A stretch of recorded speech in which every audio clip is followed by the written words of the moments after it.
Ragging एक अपराध है।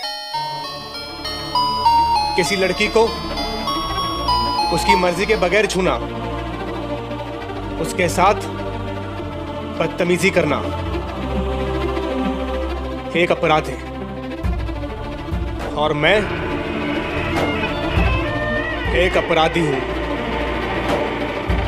रैगिंग एक अपराध है।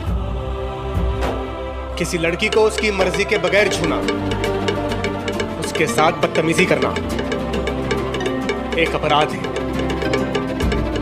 और मैं एक अपराधी हूं। रैगिंग एक अपराध है। किसी लड़की को उसकी मर्जी के बगैर छूना, उसके साथ बदतमीजी करना एक अपराध है। और मैं एक अपराधी हूं।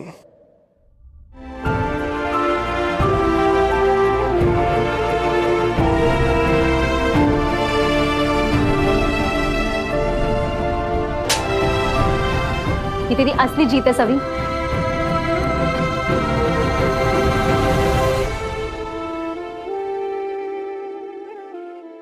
तुम्हारा दिमाग तो ठीक है।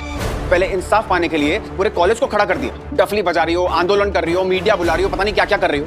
और जब तुम्हारी बात वाइस चांसलर, एजुकेशन मिनिस्टर तक पहुंच गई, तुम्हारा क्या स्लोगन था? आयुष को सजा दो और मुझे इंसाफ दो।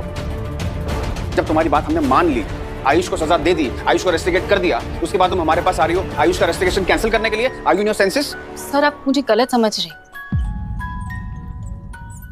मेरी जंग आयुष को सजा दिलाने की थी ही नहीं, अपने लिए इंसाफ पाने की थी।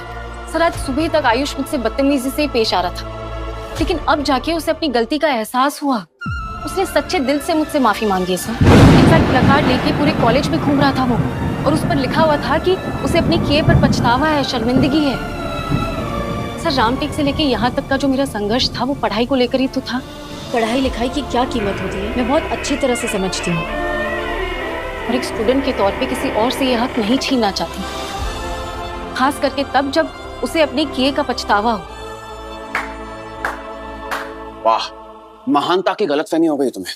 ये सब जो तुम कर रही हो ना, ये इंसाफ की लड़ाई नहीं है। बेसिकली तुम्हारा ईगो हर्ट हो गया कि कोई तुम्हें कैसे परेशान कर सकता है, और उस ईगो को सेटिस्फाई करने के लिए तुम ये पूरी लड़ाई लड़ रही हो।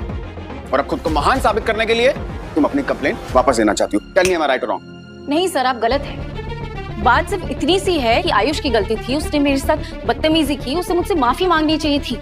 ये सीधी सी बात आपको ईगो लग रही है? सर आई एम सॉरी, लेकिन अगर आपके दिमाग में ऑलरेडी कोई ओपिनियन बना हुआ है तो वो तो मैं चेंज नहीं कर